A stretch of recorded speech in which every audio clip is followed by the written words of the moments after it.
जय सच्चिदानंद। आप सबके अंदर विराजमान परमात्मा को अत्यंत भक्ति पूर्वक अभेद भाव से नमस्कार नमस्कार नमस्कार।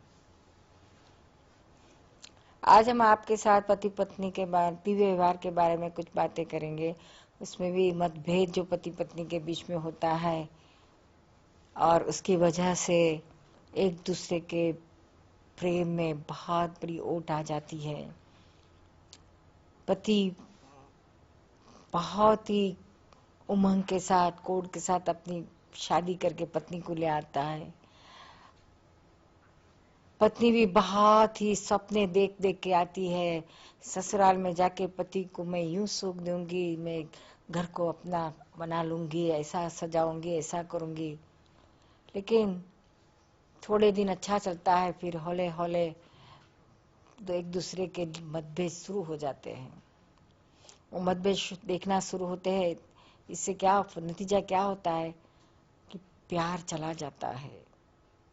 दोनों के बीच में जो हार्मनी थी, प्रेम भाव था, वो सब उड़ जाता है और एक दूसरे के दोष ही देखते हैं। बीच में कटुता आती है। रात दिन एक दूसरे के दोष देखने से जीवन में जहर आ जाता है और यहाँ तक कि जीना मुश्किल हो जाता है। और मेल टोना हमेशा पत्नी देती है, आपके साथ मैंने क्या शादी की, मेरी तो जिंदगी बर्बाद हो गई। इससे तो अच्छा है कि मैं शादी ही नहीं करती। और जो अच्छा पहले वाला लड़का मुझे हाँ बोला था तो मैंने ही ना बोली, मेरे कर्म फुटे कि आपको मैंने हाँ कही। ये डायलॉग रोज उसको सुनना, और वो पति भी कुछ कम नहीं है, वो भी सुनाता है, तू चली जा तेरे मैके, कहाँ से आ गई मेरे जीवन में, तू चली गई तो बहुत शांति हो जाएगी। तो पति कहेगी लेकिन अब मेरे जैसी कहाँ से मिलेगी तुमको और दूसरी। तो पति कहता है अरे तेरे जैसी तो मुझे 56 मिलेगी, 56, मैं मर्द हूं। ये डायलॉग आपके जीवन में भी तो बहुत बार हुए होंगे, हुए हैं ना? क्यों? तो वो पति समझता है कि मैं सच्चा हूँ, पत्नी समझती है मैं सच्चा हूँ। एक दूसरे के दोष देख देख के सर पे खून सवार हो जाता है और फिर संसार छिन्न भिन्न हो जाता है। एक दूसरे के लिए प्यार खत्म हो जाता है। उसकी जगह पे किस तरह से एक दूसरे से जुदा हो जाए, डिवोर्स हो जाए, यही सोचना चालू हो जाता है। अगर बच्चे हो गए तो बच्चे बहुत सफर करते हैं।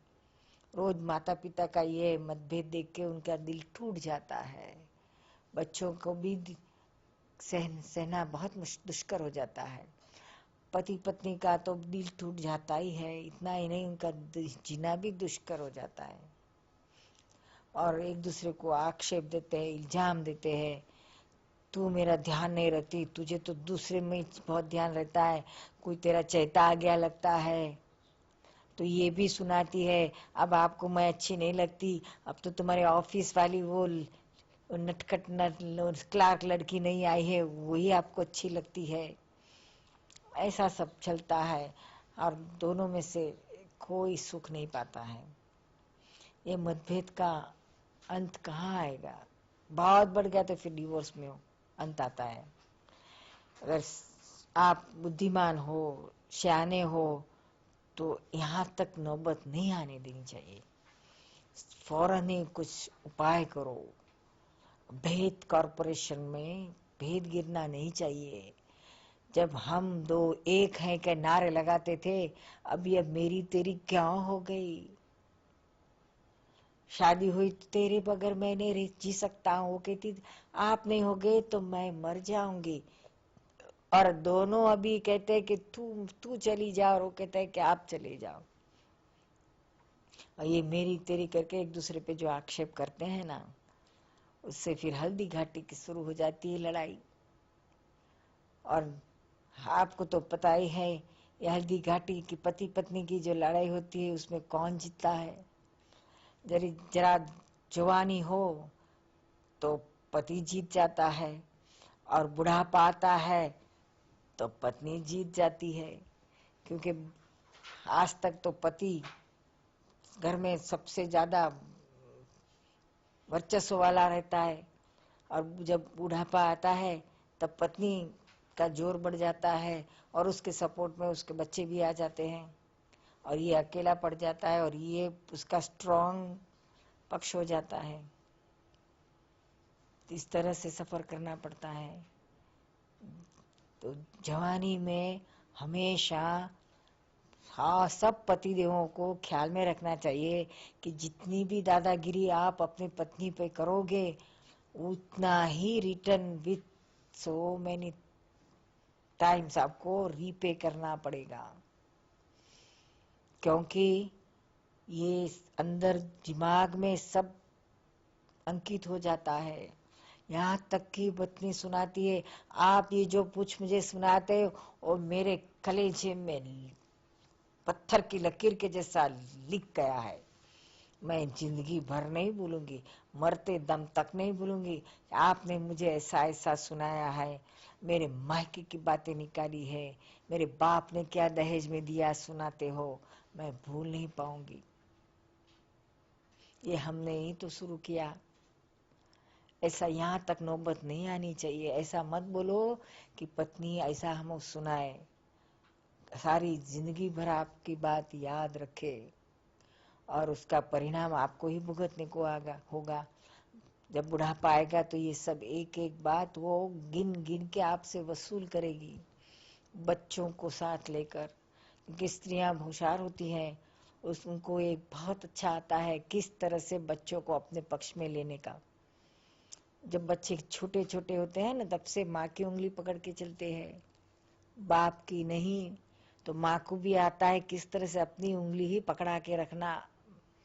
तो आपको बच्चों पति लो देव समझ जाओ कि बाप से बच्चों को अलग करेगी और अपने पक्ष में रखेगी।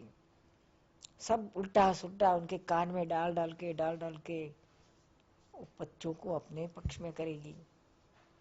और कुछ भी आया, दोनों के बीच में हल्दी गांठ शुरू हो गई पति पत्नी के बीच, तो पत्नी बच्चों का लश्कर लेके आ जाएगी। फौज उसकी बड़ी है, आप तो अकेले हैं, अकेला सेनापति, और ये फौज वाली सबसे बड़ी सेना पत्नी, फिर हल्दी घाट का क्या होगा।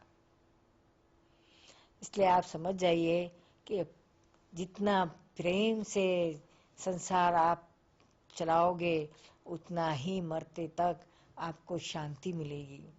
एक दूसरे का बदला, वैर, आक्षेप, ये सब नहीं होना चाहिए।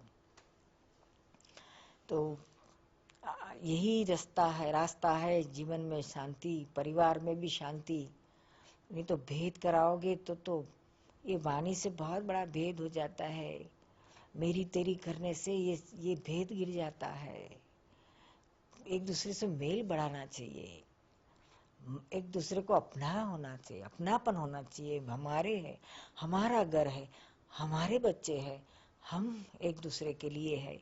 ऐसे हम ऐसा होना चाहिए अपनी वाणी में। नहीं कि तेरी और मेरी तेरी नहीं होना चाहिए।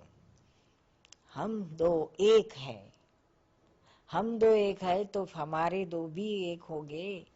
नहीं तो तीन एक बाजू और आप अकेले एक बाजू।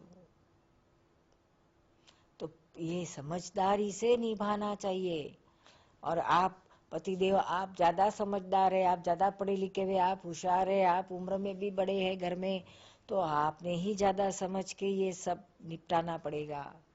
सबके साथ प्रॉपर हैंडलिंग करना पड़ेगा, हर एक की प्रकृति को समझ के उसका किस तरह से उसका सुझाव लाना, उसका किस तरह से उपयोग करना, ये सब आपने ऑर्गेनाइज करना है। ये तो क्या होता है कि पत्नी को कुछ अकल नहीं है, मैं ही अकलमंद हूँ। अरे अकलमंद इसको कहा जाता है कि किसी के साथ उसको मतभेद ना हो, टकराए नहीं। ये तो ये पत्नी की अकल और पति की अकल, एक दूसरे की अकल आमने सामने टकराती है और यहाँ तक कि खून निकालती है।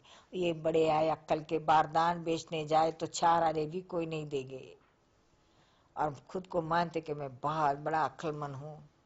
पत्नी को पूछेगी तो वो तो मन में यही बोलती है कि अक्ल का बारदान है। ये रोज के रोज की बात है। इसी बात ये समझना चाहिए कि ये अक्ल की कुछ अक्ल का टकराना बिल्कुल नहीं, हमारी अक्ल बंद कर देना, प्रेम से लेना। स्त्री पत्नी हमारी खिले से बंधी हुई गाय है, आप उसको कितना भी मारोगे कहाँ जाएगी, बंधी हुई है। जरा छोड़ के फिर लगाओ, देखो कहाँ पर आपके हाथ में नहीं आएगी। इसलिए समझदारी से काम लो, नहीं तो बिच्छू की तरह आपको डंस मार देगी। सोचो,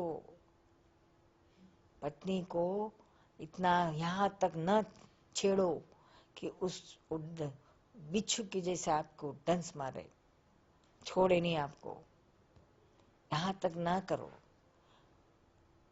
प्रेम से लो, अपना ही अर्धा अंग है। आप कहते हैं ना अर्धांगिनी, शादी के समय कहते हैं ना अर्धांगिनी है, तो कहाँ चला गया दूसरा अंग आपका आधा? उसको क्यों आप इतना सताते हो, क्यों रंझाड़ते हो? ऐसा नहीं करना चाहिए। पत्नी ने भी पति का ख्याल रखना चाहिए कि उसको भी हमारे से दुख ना हो। उसको टोना देना, ये परेशान करना, ये सब गलत है। पति को नहीं परेशान करना चाहिए। प्रेम से, वो अपने घर में सबसे वडील है, उम्र में ज्यादा है, कमाता है, मेहनत करता है, किसके लिए करता है? घर वालों के लिए, अपने लिए ही करता है। तो उसका भी कुछ ख्याल रखो, उस पर करुणा रखो। उसकी भी गलतियां रही, एक दूसरे की गलतियां देखो मत, गलतियां तो होते ही रहेगी। गलतियां देखने से और दरार गिरती जाएगी। एक दूसरे के संबंध में दरार ही दरार गिरती जाएगी। तो दरार बढ़े नहीं, ऐसा करो, ऊपर से वेल्डिंग शुरू करो। किस तरह से वेल्डिंग करना ये सीख लो। दादा भगवान बहुत अच्छी तरह से सबको समझाते हैं कि हमारा काम वेल्डिंग का होना चाहिए, नहीं कि दरार गिराने का। वेल्डिंग से सारी समस्याएं हल हो जाएगी। और जैसे आप मतभेद करते जाओगे तो समस्या हल नहीं होगी, समस्याएं और बढ़ती जाएगी, दरार और ज्यादा ज्यादा ज्यादा गिरती जाएगी। फिर वेल्डिंग भी करना मुश्किल हो जाएगा, यहाँ तक कि दरार बड़ी हो जाएगी। तो वेल्डिंग किस तरह से करोगे? बहुत अच्छा दादाश्री का खुद के जीवन का प्रसंग है। वो हमेशा बताते थे, दादाजी खुद शादीशुदा थे। उनके 15 साल की उम्र में उनकी शादी हो गई थी। उस जमाने में तो बहुत छोटी उम्र में ही शादी हो जाती थी। वे कुछ 15 साल के थे और उनकी पत्नी हीराबा 11-12 साल के होंगे। तो बचपन में शादी हो जाती थी यानी, और उस समय तो कुछ समझ में नहीं आता था। लेकिन वो कहते थे कि जैसे जैसे मैं समझदार हुआ, तब से मेरा दिमाग, अहंकार चढ़ने लगा। पत्नी के सामने मैं बहुत जोर शोर से दादागिरी से बोलता था, उसको डांट डपट करता था। छोटी थी तो क्या, उसको बात बात में उसको बिठा देता था। उसको कुछ अकल नहीं है ऐसा ही मैं समझता था। हालांकि उनकी पत्नी बहुत सीधे साधे सरल अनपढ़ थे। तो ये और ये हाईली इंटेलिजेंट, दोनों के बीच में बहुत बड़ा इंटेलिजेंस की गैप थी और समझ में बहुत बड़ा फर्क था। फिर भी उन्होंने कहा कि मेरी यंग एज तक मैं बहुत ही झगड़ा करता था, यहाँ तक कि कुछ भी बोल देता था। फिर 25-30 साल की उम्र के बाद हौले हौले उन्होंने अनुभव से देखा कि ये तो अपनी ही गलती है, ये हमारी ही कमजोरी है। हम पत्नी को डांटते हैं, वो हमारी कमजोरी है, पत्नी की गलतियां नहीं है, हमारी कमजोरी है, हमारी गलती है। तो उन्होंने अपने जीवन में वेल्डिंग करना शुरू कर दिया पति पत्नी के संबंध में। एक बहुत सुंदर प्रसंग है उनके जीवन का। एक बार उनकी पत्नी हीराबा उनके पास आए और दादाजी को कहने लगे कि मेरे भतीजे के वहां, मेरे मायके में भतीजे के वहां शादी है, आप बताइए हम अपने भतीजे के वहां शादी है तो उसमें क्या प्रेजेंट देंगे। तोहफा क्या देंगे उनको।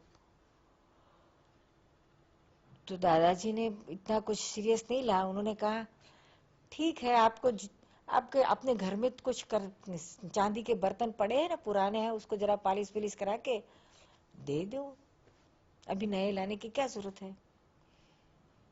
तो हीरा बाकू को एकदम उसको चढ़ गई। हाँ, आपके माँ मेरे भाई के वहां जब शादी होती है तो आप तो बड़े बड़े नए नए चांदी की थालियां बना के देते हो, और मेरे मायके में मेरे भतीजे के वहां शादी आई तो आप पुराने बर्तन पालिश करा के देने की बात करते हो। तो दादाजी अंदर बोलने लगे, समझने लगे, अरे ये तो मेरी गलती होगी। तुरंत समझ गए ये तो मेरी गलती है। ये आज तक हमारा हमारा हमारा हमारा ऐसा हम दोनों के बीच में था। आज जिंदगी में पहली बार मेरी तेरी हो गई। मेरा मायका और आपका मामा, माँ मेरा भाई और मेरा मायका, ऐसा मेरा तेरा जो भेद हो गया। उनको लगा कि ये मेरी गलती से भेद हो गया, मैंने क्यों ऐसा गलत बोला। तो उन्होंने कहा, मैं तो फौरन ही पलट गया, मैंने तो पलटी मार दी एकदम, और एकदम शांति से हीराबा को कहने लगा, ओहो मैं ऐसा नहीं कहना चाहता हूँ, आप मेरी बात समझिए। मैं तो यूं कहता हूँ कि ये जो चांदी के बर्तन है वो दो, और ऊपर से 500 रुपए रोकड़ दे दो। तो हीराबा बोले, ओ इतने सारे थोड़ी दिए जाते हो। तो दादाजी के, ओके आपको जो देना है सो दो। और मैं तो छूट गया। इस तरह से इतनी बड़ी मतभेद की ये प्रसंग आने वाली थी, तो वो उन्होंने बड़ी आसानी से शांति से समझदारी से वेल्डिंग कर दिया। वो खुद झूठ बोलकर ही पलटी मार दी, क्योंकि उनको मतभेद टालने का था। मतभेद को पूरा मोड़ लिया और शांति से एकदम प्रेम से सारा प्रसंग को उन्होंने निपटा दिया। कितनी अच्छी हल करने का तरीका है। नहीं तो आप जैसे पति होते तो क्या, मेरे मेरे मामा के वहां मुझे जो करना है सो करूंगा, मेरी कमाई का है, तेरे बाप के घर का थोड़ी है। मैं जो बताऊंगा वही होगा ये घर में, तुम्हारे थोड़ी चलेगा।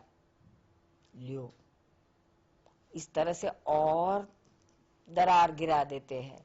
वो सारी जिंदगी नहीं भूलेगी, हृदय में उसको ये बहुत बड़ी गहरी दरार हो जाएगी, मरते दम तक नहीं भूलती है।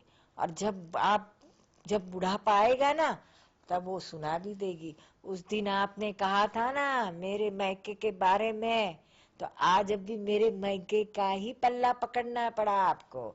मुश्किली में कौन काम पर आया, मेरे मैके वाले ही आए, आपके मेरे भाई तो सब चले गए, कोई ठहरा नहीं आपकी मुश्किली में।